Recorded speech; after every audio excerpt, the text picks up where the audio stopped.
Dear Grace, hi, I'm David. I'm a retired autistic senior. I'm poor.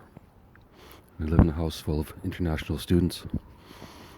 I rent a room in a house full of international students because it's all I can afford. It's fine, but going to the bathroom in the middle of the night has become a problem. Not physically, my body works just fine, but the process. Of course, someone like me sleeps naked. To be fair, I'm almost always naked in my room. I barely get the door shut before I strip off my clothes. That's not the problem.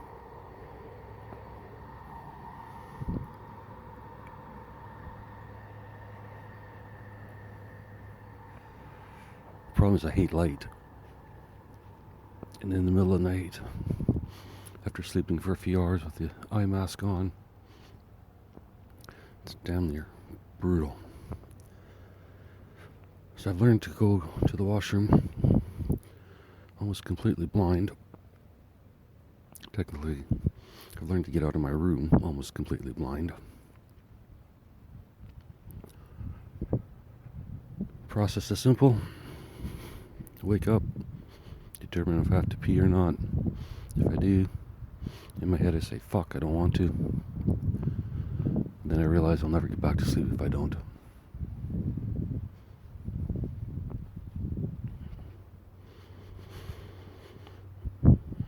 But then I gotta get out of bed. Remember where I dropped my clothes. Walk over there in the dark. Find the clothes. Put on the clothes. Hope that the clothes aren't inside out. Realize that I don't care if they are. I also do a quick check. Make sure there's no earplugs stuck to my body somewhere. In some weird crack or crevice. And then I blindly brush my hair. Because I know it looks like a madman. And then after all that, I have to prepare myself to open the door because the light in the hallway is going to be fucking brutal.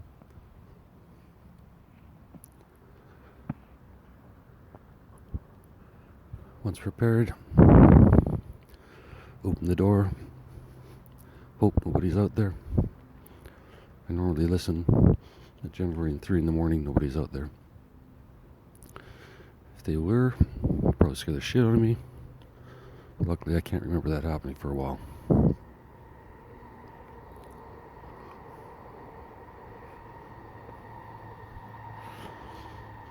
And then keep the eyes open to get into the washroom. And then close them again to not absorb too much light and accidentally wake up. Seems like, Grace, once I get a certain amount of light in me, I'm awake whether I want to be or not. As a side note, I was supposed to start off as stand-up, and I kind of did. Unfortunately, without being in front of a crowd and getting any feedback, too hard to know where to take that. However, the good news, Grace, is for however long that was, 2 or 3 minutes, it's a start. It's better than what I've been doing before. Happy New Year, by the way. Another fucking year. The last fucking year. I'm at the park. I didn't hear the trains. The grass is fucking green. Green and soft. If it wasn't cold out, it'd be a great place to play. If you had a dozen kids or so.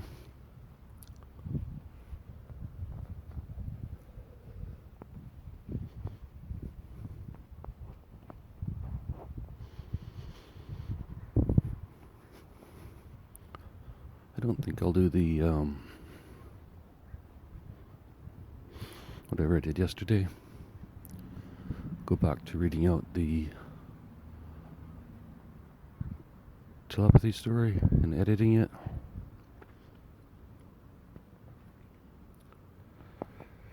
Because I'm pretty sure the library's not open today to do any recording. I'm not sure I want to if it was.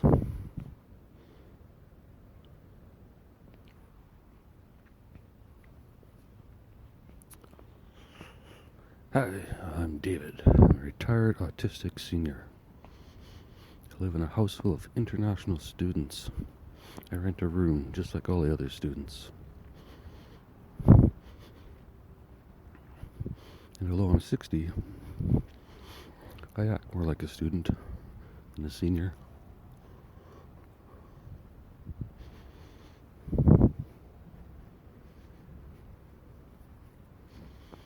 I think it might actually be there, Grace. I might be ready to go.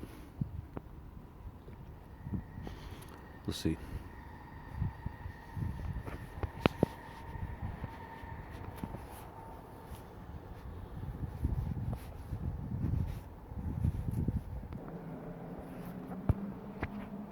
Alright, Grace, back home. Back to the editing. I'm not recording my screen because on this computer, if I do that too long, it'll die. And it's not that interesting anyway. And I doubt you have watched it. And I doubt anyone gives a shit, so it doesn't really matter. Let's get back on with the shit show. I'm going to keep saying shit as much as I can today. Instead of sleep, I'm just going to say shit. Shit. Shit. I probably shouldn't do that.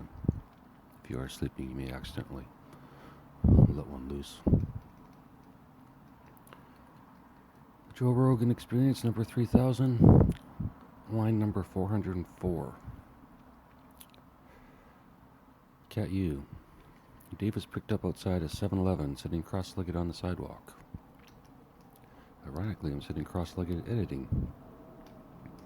He was unresponsive to the police, so they took his wallet, found his address, and brought him home where Doug was waiting for them.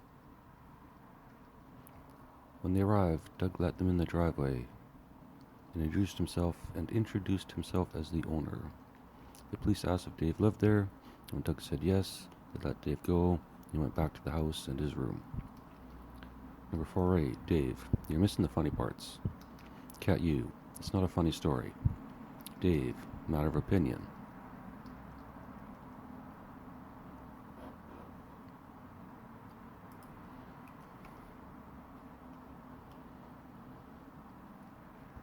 (411) Dave and Cat U begin talking in their minds. Until this point, they resisted their secondary telepathic conversation, not wanting to be impolite to Joe and his listeners. But Dave, with a few whiskeys, begins to open the connection to Cat U, a type of telepathic drunk dialing.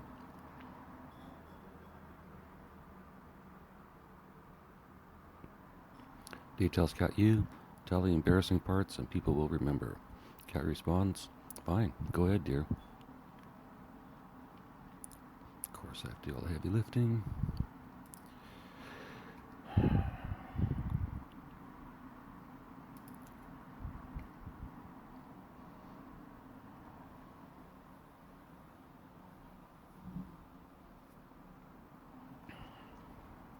(413) Dave.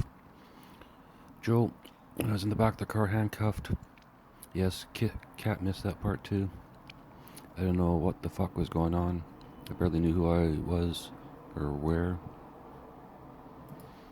But I did know I wanted to be out of the car and the handcuffs.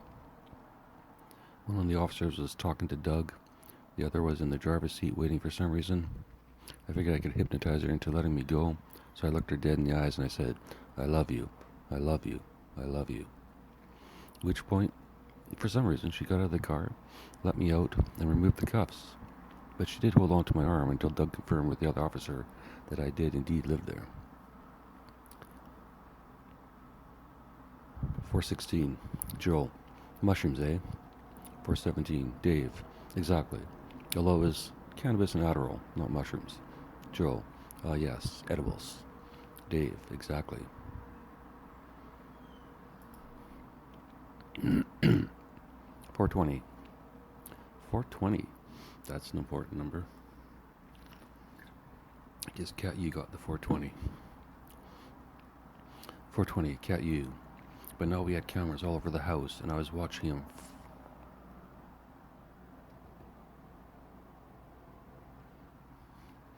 But now we had our own cameras all over the house, and I was watching all of this from my room. I couldn't believe that the police let him go. However, Doug was able to tell him about the showers and added a few exaggerations, forcing the police to call for a mental health check. The paramedics came. They tried to talk to him. He was lying in his bed, at this point awake, but unable or refusing to speak. Dave, maybe a bit of both, can't really remember. Joe, they took him, you? Joe no longer knows who to address. Cat you, yes. Dave, cunts. Joe, who? Dave, the paramedics.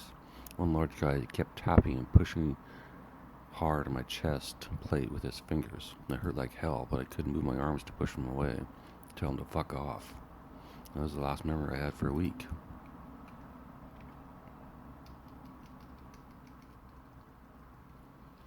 .431, Cat U begins to tear up.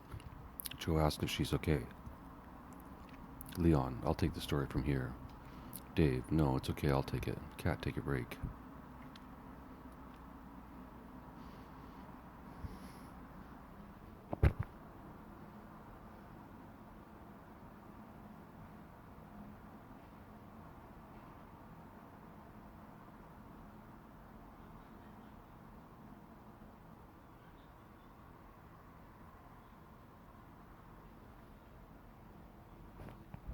.434, Cat U gets up, reaches her hand out to Dave, and he gives her a...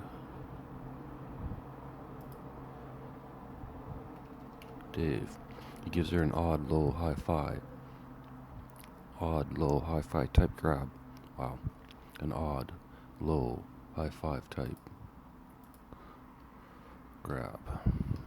Low.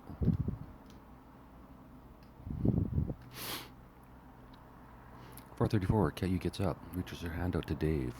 He gives her an odd, low, high-five type grab, and she leaves the room.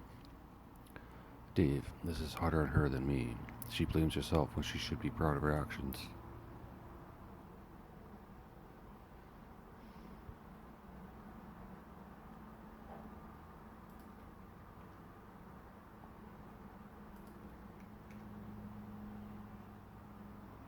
.436, Joe. I can only imagine. .437, Dave.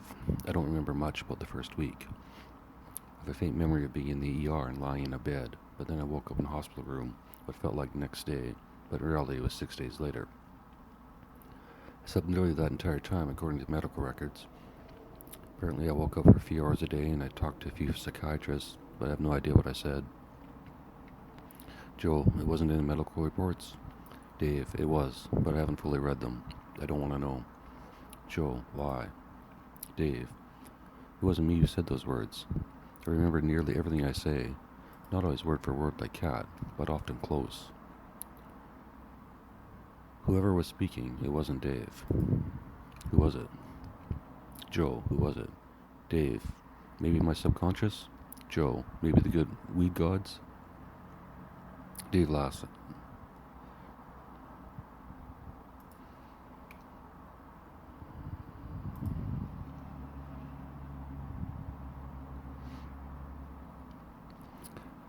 .449, Dave laughing. Maybe except I was sober, but either way, when I woke up and realized where I was, a psych ward, I was pissed off. Why was I there? How did I get there? And where the fuck is this hospital located? Because I don't recognize the name, and I don't recognize the view from my window. I could see mountains, but none were familiar. I asked to be released so I could go home, and when they refused and told me they could keep me under section blah blah blah law, I got really pissed, angry. Joe, probably not the behavior they would release you on. Dave, correct. Dave, now comfortable, pours another drink and splashes a taste in a glass for Leon. He reluctantly accepts, and the three of them clink glasses before Dave continues, typing rapidly on his computer. Joe wonders if he's on Adderall now.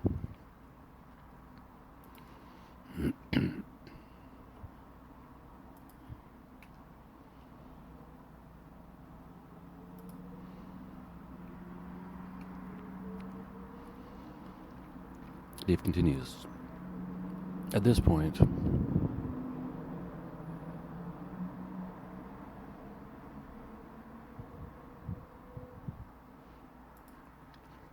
they had me on antipsychotic medication and benzedrine, bennies, a favor of Jack Kerouac, you know. Regardless, when they saw the change in personality, they increased the bennies to calm me down. I don't know if you've ever taken bennies, but for me they feel like the perfect amount of edibles, relaxing but no wild thoughts or hallucinations. When they hit my system, I took a breath and figured out a plan. 460, Joel, can I ask why they were holding you? What was the diagnosis? 461.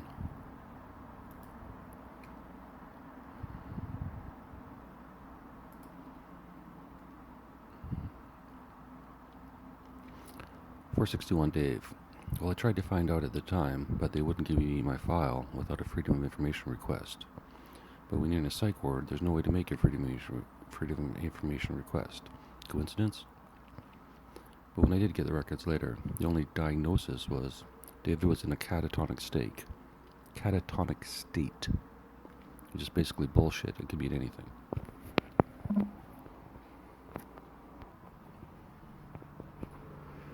I realize this isn't very boring, Grace.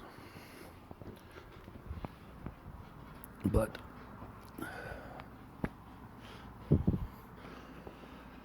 I've set my mind to editing this and finishing it. So if I have to put up with it, so do you. Sorry.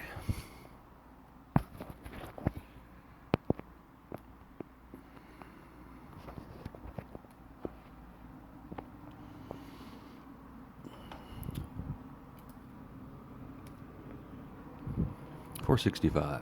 Dave. My plan was simple, Joe. I was going to act my way out of the hospital. But first I needed a clear head, and I was sure that antipsychotic meds were the source of my confusion. So I stopped taking them. I did exactly what they show you in the movies. Pretended to take the pill and then spit it out in the toilet once the nurse left. They didn't do the open your mouth thing. Joe, and that worked. Dave, eventually.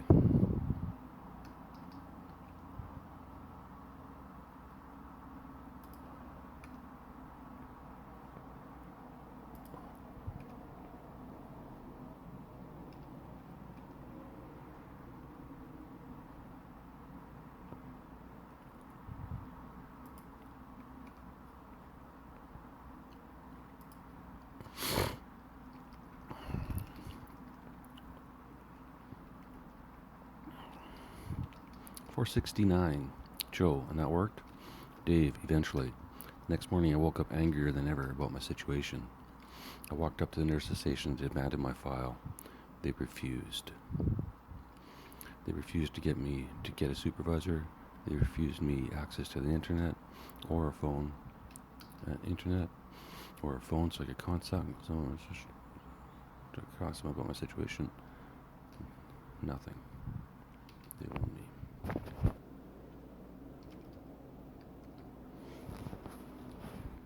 I was so pissed at this point I must have looked like a madman.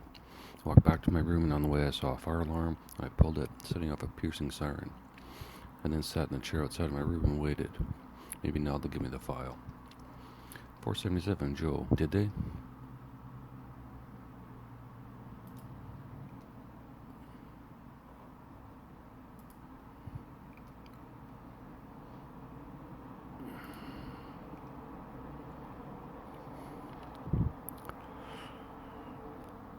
478 Dave, no, 5 security guards and one nasty bitch of a nurse surrounded me. She asked me why I pulled the alarm, and I said I didn't. It was on CCTV, of course, so they knew. But at this point, it was a game for me. 5 guards for a pulled alarm. She continued to try and get me to admit. I continued to refuse, and then...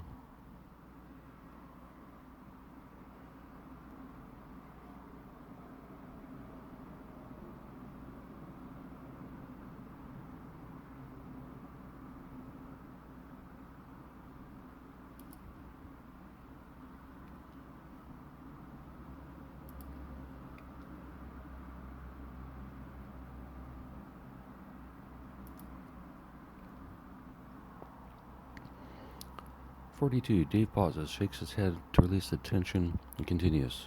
She, the bitch, started to threaten me with the quiet room, which I had no idea what that was. In some ways it sounded peaceful, but considering the source, I assumed it was not. And at this point I said nothing more. I stared directly at her eyes, and showed no emotion, made no facial movements. It was enough to push her buttons. She went back to the nurse's station, while the 5 guards kept me surrounded. When she returned, 2 of the guards grabbed me by my arms and started to lead me to the quiet room. I didn't struggle, but I didn't make it an easy walk. I was ready to fight physically. 46. Joe. Shit. Shit, Billy Bob.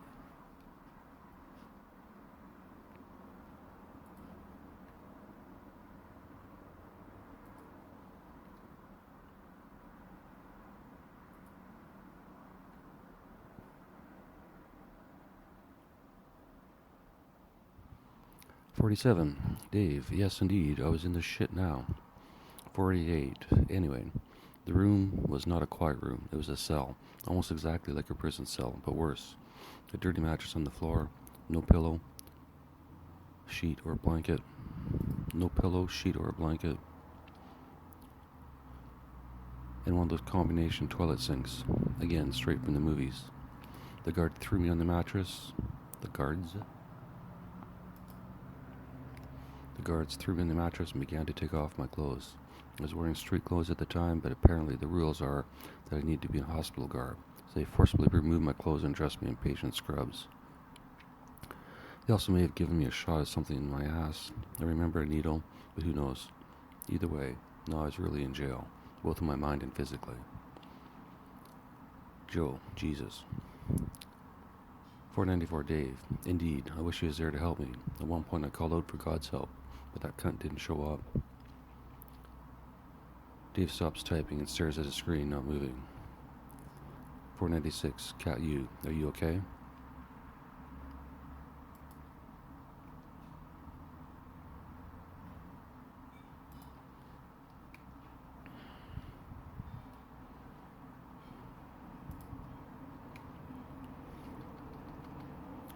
"496 Cat U. Are you okay?"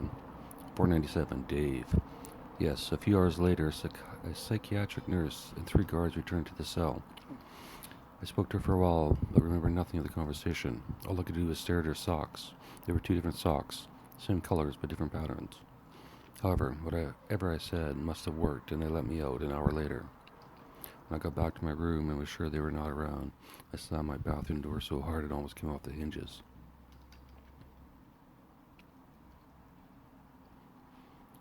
501. It's clear now that Dave is reliving the experience, and Cat U wants him to stop. He doesn't.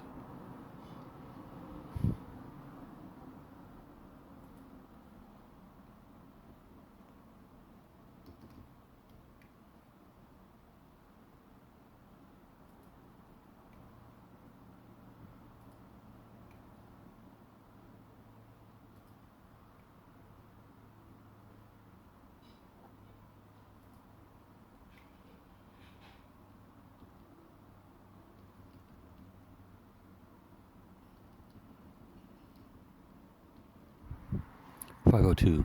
Dave. After the door, the anger left me. Everything left me except determination.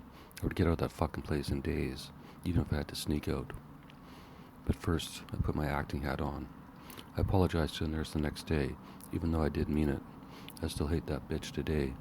even though she's only following policy. For the next 3 days, I was a model patient on the outside and furious on the inside. I did as they asked, pretended to take my medication, and eventually was able to convince the doctor everything was okay. I told him the medication was working. It is really all any doctor, and especially psychiatrist, wants to hear. Once the pills work, their fucking job is done. It worked, and the prick let me go home. 509, Joe, how bad was it, the psych ward?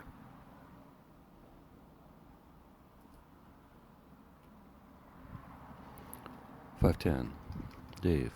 Physically, it was nice. A newer facility. I had my own large room and washroom. 3 meals a day, lots of snacks, TV, video games, a few distractions, but no internet or phone or computer, my lifelines. But when I was being dragged into the quiet room,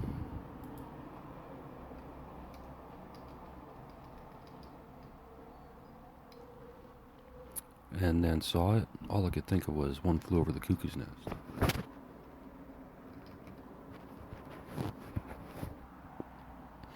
$5.12. Fuck me, Jack Nicholson. $5.13.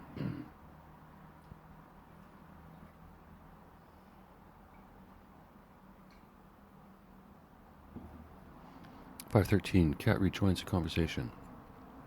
In the meantime, Doug and I searched his room again, looking for the source of the video or anything. We found nothing,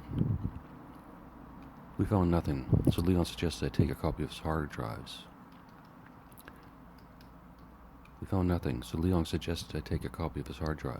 I had Dave's passwords, so I did. Unbelievable. Just stealing people's information. 5:16. Joe, how did that help? 5:17. Until then, the only thing I could read was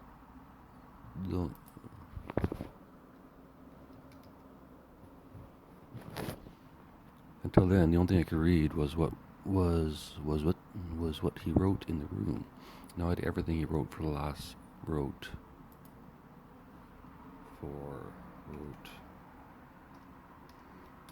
the last 5 years to review. Well, for May I and I to review. Well, May I is a tough thing to say. Grace. Come up with a better name. 5:19, Joe, what did you find out? Joe's getting interested now.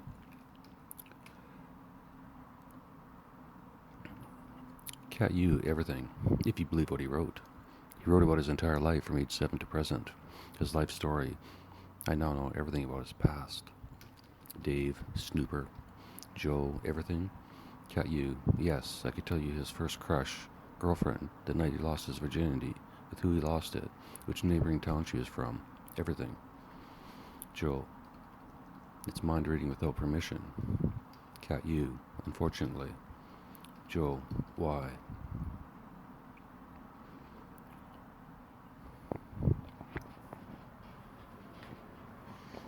$5.28. Dave, she feels guilty, Joe, but there's no need. She did what she needed to do regardless of me giving her permission. None of it matters, Joe.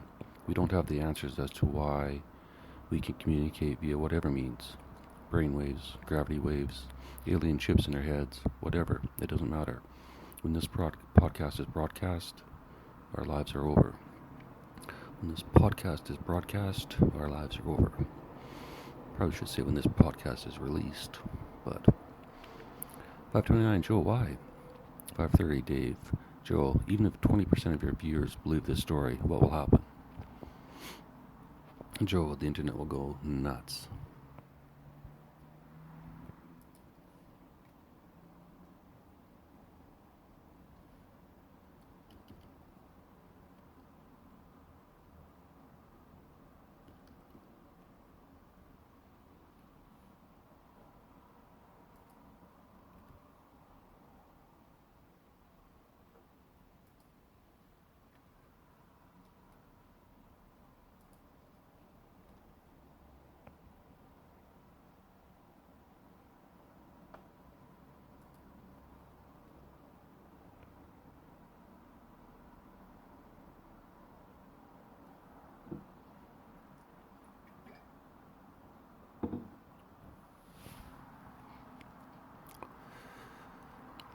531.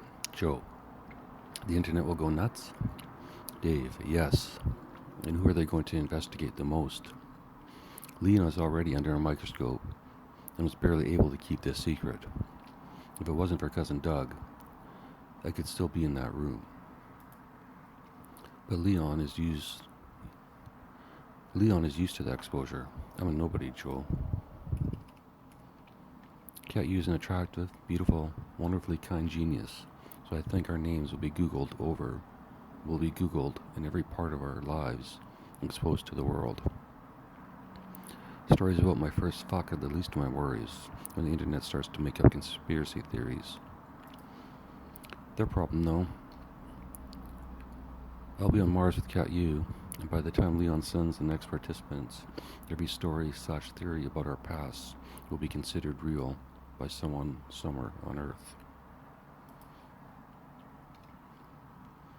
And the fucked up part is I don't care. I'll gladly share anything, write about anything, discuss anything.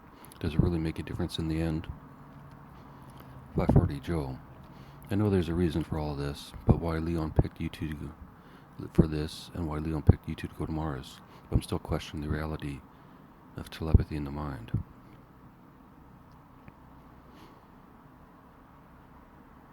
$541. Got you, as did I, as I still do, daily, hourly.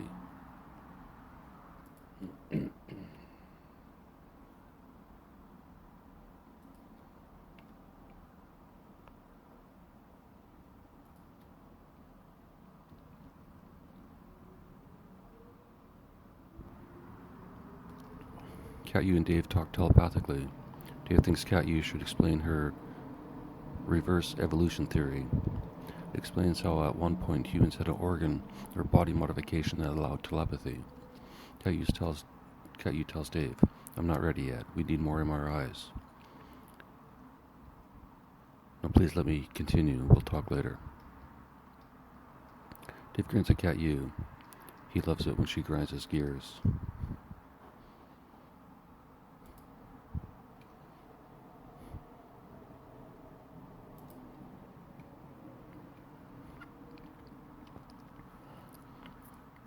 Cat U, I'm almost there. When Doug and I searched his room the second time, I looked at his Kobo. I already knew which books he had downloaded. Well, May I knew, and provided me a list. But I didn't know for sure if he read all of them, so I snooped through the device. Joe, what did you find? Cat U, every book I looked at was either on the first chapter, a chapter near the middle, or the end. At first I thought this was a coincidence, but once Dave and I actually talked, I found out he only reads those 3 chapters of any book. Joe to Dave, why? Hope you're asleep, Grace. Hope you're completely and totally asleep. Asleep. And not thinking about going to the bathroom or anything like that. You really shouldn't do that if you're sleeping. But if you're not sleeping, by all means, go ahead. Take a break.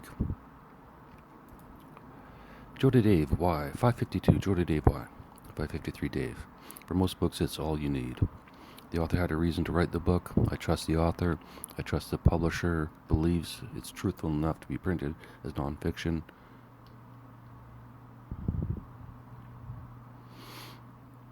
Without getting sued. For anyone, from there, anyone can determine the point of the book by reading any those 3 chapters, as well as any introductions, summaries, appendixes, and the index if there's one. Flowery forwards by famous people also add to the possible authenticity, as they too don't want to be associated with the fringe. And this works.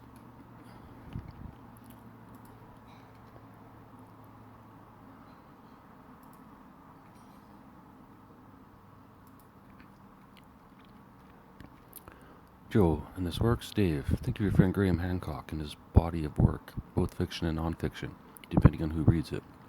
I assume archaeologists consider all of his books fiction. But my point is, you understand, trust Graham, yes? At a level greater than a friend, even. Joe, yes. 563 Dave, And if you read the summary of his next non-fiction book on some new archaeology find that he believes is older than anything before, do you read the entire book to agree with the hypothesis in the first chapter? Joe, no, but I probably will because I enjoy his writing and the details about the discovery.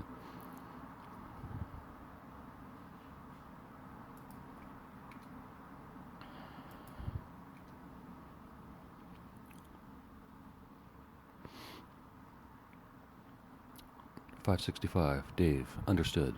However, I don't care about the details or the author. They're not my friends. I only care about the theory. Reading is repetitive and bores me. Plus, I'm not looking to debate or argue these theories, only absorb them for my own use.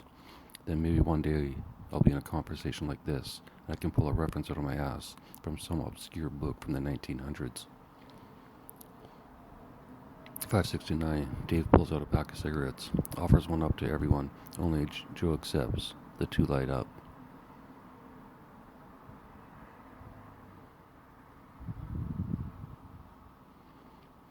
$5.70. Cat U.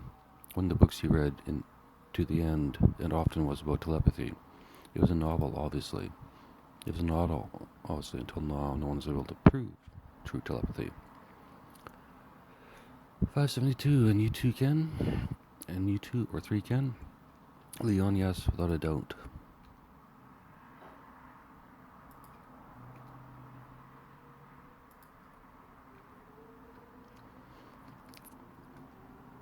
Leon, yes, without a doubt. Once we confirmed the connection and after we convinced David this was all real, I got to work on the science side. However, all my research are in the U.S. I have access to many devices you can imagine, but I need a cat, you and Dave in the U.S. $5.77. Joe, so we're skipping ahead. $5.78. Leon, a bit. We can return to that part of the story.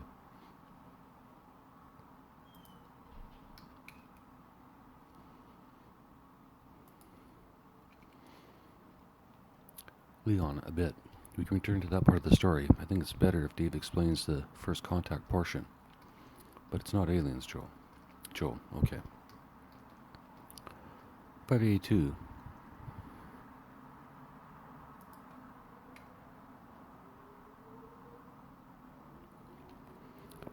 $5.82. Skip ahead almost a year, Joe. Cat U and Dave are now married, making Cat U a Canadian citizen, and together they are allowed to enter the USA without a work visa for Cat U. Now, Cat Jones, technically, although no one calls her that. I'm not even sure why everyone uses her last name U, but we do. $5.84. Cat U. Blame Dave for the U business.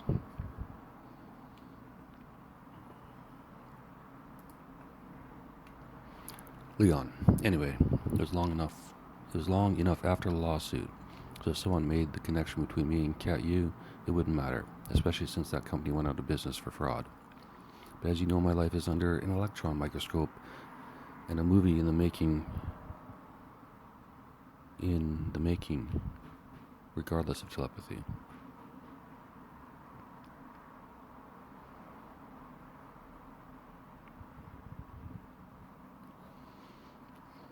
Sorry, Grace. Sometimes I forget what I wrote, and then I reread it, thinking, what the fuck was I thinking? And then I realize, oh yeah, that is part of the story.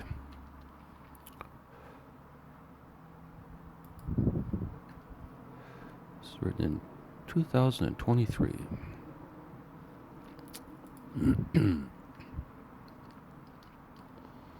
Alrighty. Having fun sleeping, Grace?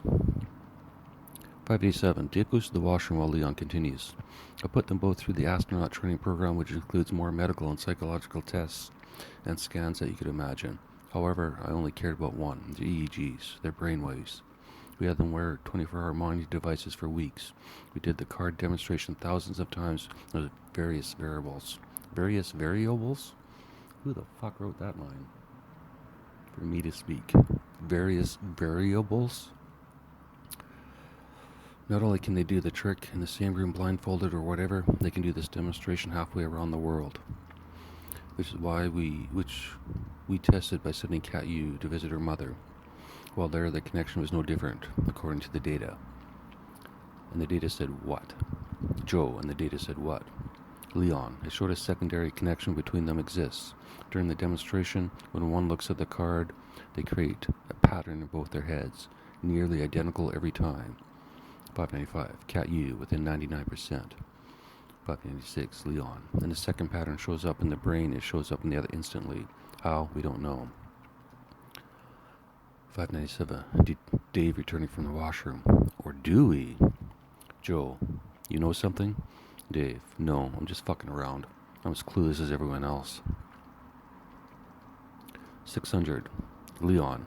Other mammals have this capability, although it's through sonar, which we can detect.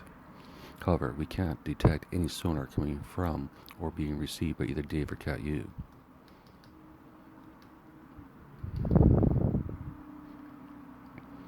"601, this is my point about books, Joe. You trust Leon, yes? 602, Joe, yes. We'll stop at 600, since that seems to be the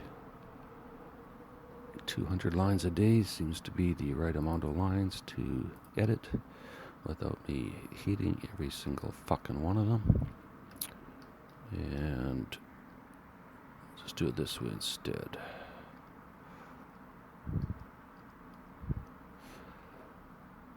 I don't know what the time is, Grace, but looks like 41 minutes. It should be enough to get you to sleep. Hopefully you've learned to put this on repeat so that my voice is drilled into your head night after night after night.